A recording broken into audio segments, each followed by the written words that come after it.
ግሪንላንድ የሚለው ስሟ አረንጓዴ ቢሆንም ከ80 በመቶ በላይ በበረዶ የተሸፈነችው ከምድራችን የተለየ ተፈጥሮ ያላት ስትሆን ስሟን ያገኘችው በ10ኛው ክፍለ ዘመን ወደ ስፍራው የተሰደደው ኤሪክ ድሬድ የተባለው የቫይኪንግ አሳሽ አካባቢውን ግሪንላንድ የሚል ስያሜ በመስጠት ብዙ ስፍራዎችን ለመሳብ በማሰቡ ነበር። ግን ይህ እቅዱ አልተሳካለትም። የዓለማችን ግዙፏ ደሴት ናት። የቆዳ ስፋቷ የኢትዮጵያን 2 እጥፍ ይሆናል። ነገር ግን የህዝብ ብዛቷ ከአንድ የአዲስ አበባ ወረዳ የህዝብ ብዛት ቢያንስ እንጂ አይበልጥም። አጠቃላይ በዚህች ሀገር የሚኖረው ህዝብ 56,000 ሰዎች ብቻ ናቸው። አወዛጋቢው የአሜሪካው ፕሬዝዳንት ዶናልድ ትራምፕ ይችን ግዙፍ ደሴት በኃይልም ሆነ በግዢ ለመጠቅለል እየዛቱ ይገኛሉ። አሜሪካኖች ግን ይህንን የበረዶ ምድር ለምን ፈለጉት የሚል ጥያቄ ይፈጥራል። የፕላኔታችን ህይወት ስናስብ ፀሐይ ጧት ላይ ወጥታ ማታ የምትገባ ቀንና ማታ በግልጽ የሚታወቁ ብቻ ሊመስለን ይችላል። ነገር ግን ግሪንላንድ ውስጥ ተፈጥሮ የራሷ ሌላ የሆነ ህግ ያላት ስትሆን ግሪንላንድ ውስጥ ፀሐይ ጨርሶ የማይጠልቅባቸው ወራቶች አሉ። አሁንም 24 ሰዓታት ፀሐይ ቀንና ሌሊት የማይታይባት ደሴት ናት። ደሴት አልናት እንጂ ከኢትዮጵያ 2 እጥፍ እንደምትበልጥ ነግሬያችኋለሁ። የግሪንላንድ ተፈጥሮ በዚህ አያበቃም። በክረምት ደግሞ ፀሐይ ጨርሶ የማይወጣባቸው ጨለማ ወራቶች አሉ። ኑሯቸውን በሙሉ ከበረዶ ጋር በእጅጉ የተቆራኘ ነው ግሪንላንዶች። ለዚህም ሳይሆን አይቀርም በረዶ የሚለው ቃል በእነሱ ቋንቋ ከ80 በላይ መጠሪያ የሰጡት። ቀደምት አባቶቻቸው ለዘመናት በዚህ አይደለም ለመኖር አንድ የጎብኝቶ ለመውጣት የሚያስፈራው ውርጭና በረዶ ተላምደው ለዘመናት ኑረውበታል። የሰው ዘር ተላምዶ የመኖር አቅም እስከየት የሚለው ማሳያ ለመሆንም ችለዋል። አደንና አሳ ማጥመድ ደማቸው ውስጥ ነው የሚገኘው ግሪንላንዶች። ግሪንላንድ ውስጥ አሳ ማጥመድ የማይችል ወይንም አደን የማይወጣ ወንድ የለም ማለት ይቻላል። ሌላው አስገራሚ ነገር በተቀረው ዓለም ውሻ ቤት ይጠብቃል፣ ጥሩ ጓደኛም ይሆናል። ነገር ግን ግሪንላንድ ውስጥ ውሻ ከዛም በላይ ኃላፊነት አለው። ይህ ከባድ ብርድና በረዶ ተቋቁሞ ጋሪ መጎተት ስራው ነው። እነዚህ የሰለጠኑና ስሌድ ዶግስ በመባል የሚታወቁት የበረዶ ውሻዎች ግሪንላንዳውያን ዘንድ በዘመናት የአደንና የትራንስፖርት አገልግሎት በመስጠት ታማኝ ጓደኛ ብቻ ሳይሆኑ የግሪንላንድ የጀርባ አጥንት መሆናቸውንም አስመስክረዋል። ፕላኔታችን አስደናቂ ናት። ግሪንላንድ የፕላኔታችን ትልቋ ደሴት በሰሜን አትላንቲክ እና በአርክቲክ ውቅያኖስ መካከል ባለው የአርክቲክ ክልል ውስጥ ትገኛለች። የቆዳ ስፋቷ 2.16 ሚሊዮን ስኩዌር ኪሎ ሜትር የሚሸፍን ሲሆን ይህም 1.1 ሚሊዮን ስኩዌር ኪሎ ሜትር ስፋት ካላት ሀገራችን ኢትዮጵያ በእጥፍ እንደምትበልጥ ያደርጋታል። 56,000 ህዝብ ብቻ የሚኖርባት ይቺ ግዙፍ ደሴት ታዲያ በዓለም ላይ በጣም ጥቂት ህዝብ ከሚኖርባቸው ሰፋፊ ግዛቶች ቀዳሚዋ ያደርጋታል። ከግሪንላንድ አጠቃላይ መሬት ውስጥ ወደ 80 በመቶ የሚሆነው በግሪንላንድ አይስ ሽት ወይም የግሪንላንድ የበረዶ ክምር የተሸፈነ ሲሆን ይህም ከአንታርክቲካ ቀጥሎ በምድር ላይ ሁለተኛ ትልቁ የበረዶ አካል ያደርገዋል። ይህ ግዙፍ የበረዶ ክምር በአንዳንድ ቦታዎች ከ3000 ሜትር በላይ ውፍረት ያለው ሲሆን ይህም የምድራችን የባህር ከፍታ በመቆጣጠር ረገድ ወሳኝ ሚናን ይጫወታል። የደሴቲቱ የባህር ዳርቻ በጥልቅ ፊዮርድስ ማለትም በረጃጅምና ጠባብ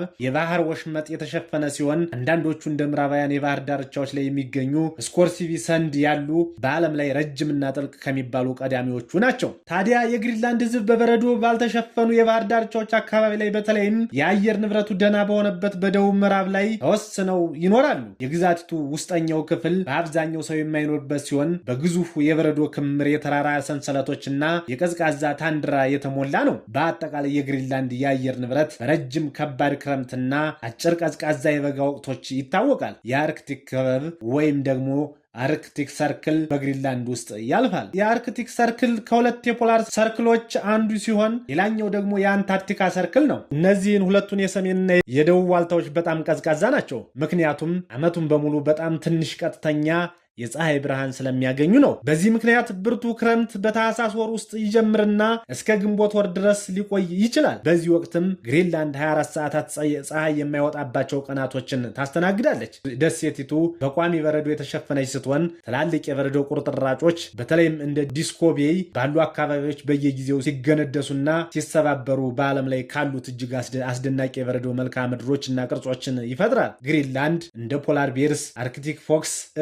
ሬንድር፣ ማክስ ኦክሰን ያሉ የዱር እንስሳቶችና እንዳሰነበሬዎችና ሲል ያሉ የባህር ውስጥ ፍጡራን መኖሪያ ናቸው። የግሪንላንድ ሰንደቅ ዓላማ ኤርፋላ ሶርፖርት በመባል የሚታወቅ ሲሆን ይህም በግሪንላንድኛ ሰንደቃችን እንደማለት ነው። ሁለት እኩል አግድም ነጭ እና ቀይ መስመሮች እንዲሁም መሃል ላይ ደግሞ ትልቅ ቀይና ነጭ ክብን ያካትታል። ነጩ ደሴቱን የሚገዛው በረዶንና ውርጭን የሚወክል ሲሆን ቀዩ ደግሞ ፀሐይን ያመላክታል። ዲዛይኑ የግሪንላንድን የኢኑይትን ህዝቦችን ቅርስና ከዴንማርክ ጋር ያለውን ግንኙነት የሚያንጸባርቅ ሲሆን ከዴንማርክ ሰንደቅ ዓላማ ጋር ተመሳሳይ ቀለሞችን ይጋራል። ግሪንላንድ ከ4500 ዓመታት በላይ የሚዘረጋ የረጅም ጊዜ የሰው ልጅ የሰፈራ ታሪክ አላት። የግሪንላንድ የመጀመሪያዎቹ የታወቁ ሰፋሪዎች ፖሊዮ ኤስኪሞዎች ነበሩ። ከነዚህ በ10ኛው ክፍለ ዘመን የደረሱት የኖርስ ማህበረሰብ እነሱን ተክተዋቸዋል። ስመጥሩ የቫይኪንግ አሳሽ ኤሪክ ዘሬድ በ983 ዓመተ ምህረት በደቡባዊ የባህር ዳርቻ ላይ የቫይኪንጎችን ሰፈሮችን አቋቁሞ የነበረ ቢሆንም እነዚህ ሰፈራዎች ግን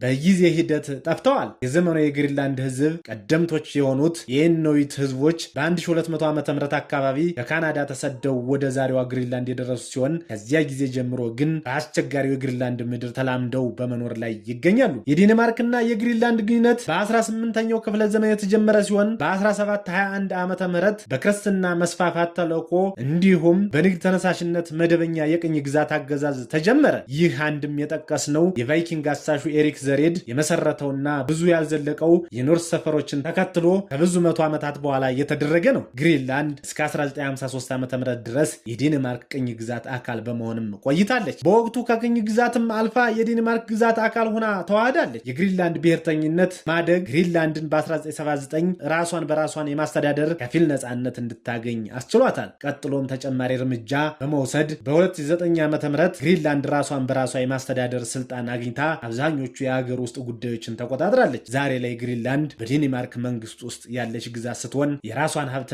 የውጭ ፖሊሲዎች እያስተዳደረች፣ ዴንማርክ ደግሞ የመከላከያና የውጭ ጉዳዮችን መቆጣጠሯን ቀጥላለች። በአጠቃላይ ግሪንላንድ በዴንማርክ መንግስት ስር በመሆን የፓርላማ ዲሞክራሲያዊ ስርዓትን ትከተላለች። የአካባቢ ጉዳዮችን የሚመለከተው ናላከርስ የተባለ የራሷ መንግስት አላት። ዴንማርክ ደግሞ የመከላከያና ዓለም አቀፍ ግንኙነት ትቆጣጠራለች። ግሪንላንድ አሁንም የዴንማርክ አካል ብትሆንም ብዙ ግሪንላንዳውያን ግን ሙሉ ነፃነትና ሀገርን ለመቀዳጀት ይንቀሳቀሳሉ። ኑክ የግሪንላንድ ዋና ከተማና የደሴቲቱ ትልቁ ከተማ ስትሆን ወደ 19000 የሚጠጋ ህዝብ ይኖርባታል። ከተማይቱ ከዓለማችን ትናንሽ ከሚባሉ የመናገሻ ከተማዎች አንዷ ናት። ካላት አነስተኛ የህዝብ ብዛት አንጻር ብዙ ጊዜ ከተማዋ ጭር ያለችም ናት። በደቡብ ምዕራብ የባህር ዳርቻ ላይ የምትገኘው ኑክ ባህላዊ የኢኑዊት ባህልን ከዘመናዊ የስካንዲኔቪያን ተጽዕኖች ጋር ያዋሃደች በጨለማውና ብርዱ የአርክቲክ ሰርክል ደምቃ የምትታይ ከተማ ነች። ከተማዋ የደሴቱን የኖርስና የኢኑዊት ያለፈ ታሪክ ቅርሶችን የያዘውን የግሪንላንድ ብሔራዊ ሙዚየምን ጨምሮ ቁልፍ የባህልና ታሪካዊ ቦታዎች መገኛ ነች። ነዋሪዎቹ የመሬት እጥረት የሌለባቸው በመሆኑ እንደ ሀገራችን የገጠር ቤት ሰፊ ጓሮና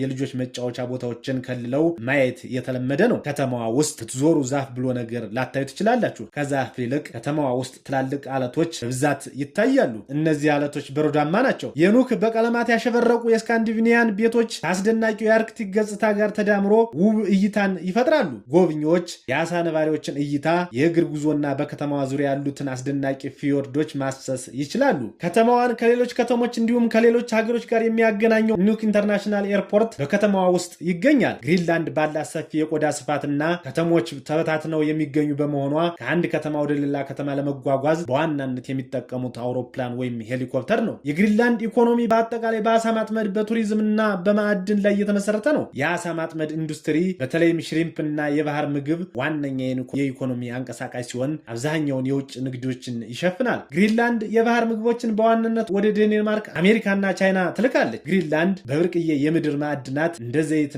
ጋዝ ባሉ የተፈጥሮ ሀብቶች የበለጸገች ስትሆን ይህም ኢኮኖሚዋን የበለጠ የማሳደግ አቅም አለው ተብሎ ይታሰባል። ሆኖም ግን ለመኖርና ለመስራት አስቸጋሪው የአርክቲክ አካባቢ ለሰፋፊ የማዕድን ማውጣት ስራዎች እጅግ ፈታኝ በመሆኑ ያላት ሙሉ ኢኮኖሚ አቅሟን መጠቀም አልቻለችም። ዛሬ ላይ ቱሪዝም እያደገ ሲሆን ጎብኚዎች ወደ ደሴቱ አስደናቂ የበረዶ ክምር፣ የበረዶ ስፖርቶች፣ የዱር አራዊትና ኖርዘርን ላይትስ ለመታደም ሀገሪቱን ይጎበኛሉ። የዴንማርክ መንግስት የሚሰጠው ድጎማም ሌላው የሀገሪቱ ኢኮኖሚ ጀርባ አጥንት ሆኖ ይገኛል። ግሪንላንድ የዴንማርክ ክሮን ወይም ዲኬኬን እንደ ኦፊሴላዊ ምንዛሬዋ ትጠቀማለች። ግሪንላንድ ወደ 56000 የሚጠጋ የህዝብ ብዛት ያላት ሲሆን ይህም በዓለም ላይ በጣም ጥቂት ህዝብ ከሚኖርባቸው ቦታዎች አንዱ ያደርጋታል። አብዛኛው የግሪንላንድ ህዝብ የኢኑዊት ዝርያ ያላቸው ሲሆን አነስተኛ ቁጥር ያላቸው የዴንማርክ ተወላጆችም በሀገሪቱ ውስጥ ይኖራሉ። ግሪንላንድኛ ወይም ካላሌስቱ የሀገሪቱ ቋንቋ ሲሆን ዳኒሽን በስፋት ይነገራል። ግሪንላንድ ውስጥ ዋነኛው ሃይማኖት ክርስትና ሲሆን አብዛኞቹ ግሪንላንዳውያን የሉተራን ክርስትናን ይከተላሉ። ግሪንላንዳውያን በዋነኛነት ኢኑይቶች ወይም ካላሌት ከመሬታቸውና ከሀብቶቻቸው ጋር ጥልቅ ግንኙነት ያላቸው ሲሆን በአደንና በአሳ ማጥመድ ላይ የተመሰረተ ጠንካራ የባህል ማንነት አላቸው። ለሺህ ዓመታት ቀደምቶቻቸው ሲያደርጉት የነበረውን አሳ ማጥመድና አደን ደማቸው ውስጥ ቀላቅለውታል። አሁንም ድረስ በብዛት ያድናሉ፣ አሳ ያጠምዳሉ። የኢኮኖሚያቸው የጀርባ አጥንት ከመሆኑ ባሻገር ማንነታቸውና ቀደምቶቻቸውን የሚያከብሩበት መንገድም ጭምር ነው። የግሪንላንድ ምግብ በአስቸጋሪው የአርክቲክ የአየር ሁኔታ የተቃኘ ሲሆን እንደ ባህር ምግቦች፣ ሚዳቋና የሞስክ በሬ ባሉ እንስሳት ላይ የተመሰረተ ነው። አጥንት የሚሰብረውን ብርድ ለመቋቋም ከፍተኛ ፕሮቲን ስለሚያስፈልጋቸው የባህር ምግቦችና ስጋን በስፋት ይመገባሉ። ብርዱን የመቋቋም ሚስጥራቸውም እዛው እናገኘዋለን። ዋነኛ ተወዳጅ ምግባቸው ሰዋሳት ከሲል ወይም ከሚዳቋ ስጋ፣ ድንች፣ ሽንኩርትና ሩዝ የሚሰራ ገንቢ ሾርባ ነው። ሌላው ጣፋጭ ምግብ ማታክ ይሉታል። በጮማ የተሸፈነ ጥሬ የአሳ ነባሪ ቆዳ ሲሆን በአርክቲክ አመጋገብ ውስጥ አስፈላጊ ንጥረ ነገሮችን ይሰጣቸዋል። ግሪንላንድ በርካታ ተፈጥሯዊና የሰው እጅ ያልነካቸው ውብ መስህቦች የያዘች ስትሆን በሀገሪቱ ውስጥ መታየት ካለባቸው ድንቅ ቦታዎች ጥቂቶቹ እንደሚከተሉትን እናቀርባለን። ኤሉሉሳት የበረዶ ፊዮርድ የዩኔስኮ የዓለም ቅርስ ስፍራ የሆነው ኤሉሉሳት የበረዶ ፊዮርድ ከግዙፉ ሲርሚክ ኡጃሌክ የበረዶ ክምር የሚወጡ የበረዶ ቁርጥራጮች የሚታዩበት አስደናቂ ቦታ ነው። ጎብኚዎቹ ወደ ሊስኮቬ የሚንሳፈፉት ግዙፉ የበረዶ ቁርጥራጮችን በመመልከት የማይረሳ የአርክቲክ ተፈጥሮ ማግኘት ይችላሉ። ግሪንላንድ አይስ ሺት ይህ አካባቢ የዓለማችን ሁለተኛው ትልቁ የበረዶ ክምር ወደ ሆነው ወደ ግሪንላንድ አይስ ሺት አድራሻን ይሰጣል። ይህ ማለቂያ የሌለው የበረዶ ክምር ታዲያ ሌላ ፕላኔት ላይ ያሉ እስኪመስላችሁ ድረስ ሀጫ በመሰሉ የበረዶ አለቶች የተሸፈነ ሲሆን እዚህ ጋር ተራሮች ሆነ ሸለቆዎች ሁሉ በረዶዎች ናቸው። በዘመናትም አስደናቂ መልካም ምድሮችን ሸፍነዋል። የግሪንላንድ አይስ ሺት የምድራችን የሙቀት መጠን በመቆጣጠር ጉልህ ሚና እየተጫወተ ይገኛል። የሚያሳዝነው ግን ከቅርብ ዓመታት ወዲህ ይህ የበረዶ ክምር በአየር ንብረት ለውጥ ምክንያት በረዶ እየቀለጠ መምጣቱ ይነገራል። የግሪንላንድ አይስ ሺት ለበረዶ ስፖርት አፍቃሪዎች ሁነኛ ስፍራ ነው። በቅርቡ አወዛጋቢ የአሜሪካ ፕሬዚዳንት ዶናልድ ትራምፕ የአሜሪካ የጋራ ምክር ቤት ላይ ቀርበው ግሪንላንድን በአንድም በሌላ መንገድ መጠቅለላቸው እንደማይቀር እየተናገሩ ይገኛሉ። ታዲያ ይህ የትራምፕ ግሪንላንድ ወደ አሜሪካ ስር የመጠቅለል ሀሳብ ያሁኑ ብቻ አይደለም። ዶናልድ ትራምፕ ለመጀመሪያ ጊዜ ግሪንላንድን ለአሜሪካ ለመግዛት ፍላጎት እንዳላቸው የገለጹት በ2019 ዓ.ም ነበር። በወቅቱም ለአሜሪካ ብሔራዊ ደህንነትና ለዓለም አካባቢ ደህንነት አስፈላጊ ስለሆነች ግሪንላንድ ወደ አሜሪካ እናስገባታለን ብለው ነበር። ይሁን እንጂ ያቀረቡት ሀሳብ ከዴንማርክና ከግሪንላንድ ከፍተኛ ተቃውሞ ደርሶባቸዋል። ባለስልጣናቱ ግሪንላንድ ለሽያጭ የቀረበች ዕቃ አይደለችም ብለው በጽኑ ተቃውመውታል። በቅርቡ ደግሞ ዳግም የተመረጡት ፕሬዚዳንት ዶናልድ ትራምፕ በምክር ቤት ባደረጉት ንግግር ላይ ግሪንላንድን የትኛውንም አማራጭ ተጠቅመን ወደ አሜሪካ እናስገባታለን ብለው በግልጽ ዝተዋል። ይህም በግሪንላንድ ፖለቲከኞችና ዜጎች ዘንድ ከፍተኛ ቁጣን አስነስቷል። በመሆኑም አሜሪካ ለምንድነው ግሪንላንድን የፈለገቻት ያልን እንደሆነ መልሱ አሜሪካ በግሪንላንድ ፒትፋይክ ስፔስ ቤዝ የተባለ የጦር ሰፈር ስላላትና እያደገ በመጣው የአርክቲክ ቀጠና ጂኦፖለቲካዊ ጠቀሜታ ምክንያት ነው። ግሪንላንድ በመያዝ አሜሪካውያን በቀጠናው ሊኖሩ ስለሚችሉ የሩሲያና የቻይና ተጽዕኖ ለመቀልበስም ያልማሉ። ነገር ግን ጉዳዩ እነሱ እንደሚሉት የብሔራዊ ደህንነት ጉዳይ ብቻ አይደለም። ቱጃሩ ዶናልድ ትራምፕ በግሪንላንድ የሚገኙ ገና ያልተነካ ብርቅዬ የምድር ላይ ማዕድናት ላይም አይናቸውን ጥለው ሊሆን እንደሚችል ይገመታል። ግሪንላንዳውያን ይህን የአሜሪካ ህልም በከፍተኛ ሁኔታ ተቃውመውታል። ከዴንማርክ ነጻነት ማግኘት የሚለውን ሰፊ ድጋፍ ቢኖረውም 85 በመቶ የሚሆነው ግሪንላንዳውያን ግን ከአሜሪካ መቀላቀል የሚለውን ሀሳብ አይቀበሉትም። የትራምፕ ሀሳብ አክብሮት የጎደለው እንደሆነ ያምናሉ። የቀድሞው ጠቅላይ ሚኒስተር ኤች ይህንን አስመልክተው ሲናገሩ በአክብሮት እንስተናገድ ይገባናል ሲሉ ተናግረዋል። ነገር ግን እየተቀየረ ያለው የዓለም ፖለቲካና የአሜሪካ ፈላጭ ቆራጭነት ከግምት ውስጥ በማስገባት አሜሪካውያን ማድረግ ከፈለጉ ምንም የሚያስቆማቸው ኃይል እንደማይኖር ግልጽ ይመስላል። ወደ ግሪንላንድ ደውለው ዘመድ ጓደኛ መጠየቅ ቢፈልጉ የአገሪቱ የስልክ ቁጥር ኮድ +299 ሲሆን የግሪንላንድ የሰዓት አቆጣጠር -2 ላይ የተገኘ ሲሆን በጂኤምቲ +3 የምትገኘው ሀገራችን ኢትዮጵያ በ5 ሰዓታት ትቀድማታለች። ይህም ማለት በኢትዮጵያ ከቀኑ 6 ሰዓት በግሪንላንድ ደግሞ ከጠዋቱ 1 ሰዓት ይሆናል ማለት ነው። ግሪንላንድ ከተሞቿን የሚያገናኙ መንገዶች የሏትም። የሏትም። በመሆኑም ከአንድ ከተማ ወደ ሌላው ከተማ ለመጓዝ በዋናነት አውሮፕላን፣ ጀልባ ወይም የበረዶ ተሽከርካሪዎችን ይጠቀማሉ። ታዲያ ወደ አውሮፕላን ከመምጣታቸው በፊት ጀምሮ በሀገር ውስጥ በሚገኙ ውሾች የትራንስፖርት አገልግሎት ያሳልጡ ነበረ። የበረዶ ተንሸራታች ውሾች ለዘመናት የግሪንላንድ ሕይወት ወሳኝ አካል በመሆን ቆይተዋል። በበረዷማው መልክዓ ምድር ላይ ዋና የመጓጓዣ ዘዴ በመሆንም አገልግለዋል። በዩናይትድ ሕዝብ ዘንድ ለአደንና ለጉዞ ያገለግሉ የነበሩት እነዚህ ጠንካራ ውሾች አደገኛውን የአርክቲክ በረዶ መቋቋምም ይችላሉ። የበረዶ ተንሸራታች ጋሪዎች በሚያስጨንቅ ፍጥነትና ጽናት ይወጡታል። ዛሬም ቢሆን በሰሜን ግሪንላንድ የበረዶ ላይ ተንሸራታች ውሾች በተለይም ዘመናዊ ተሽከርካሪዎች ባልገቡባቸው ሩቅ አካባቢዎች ዋነኞቹ የትራንስፖርት አማራጭ ሆነው ይገኛሉ።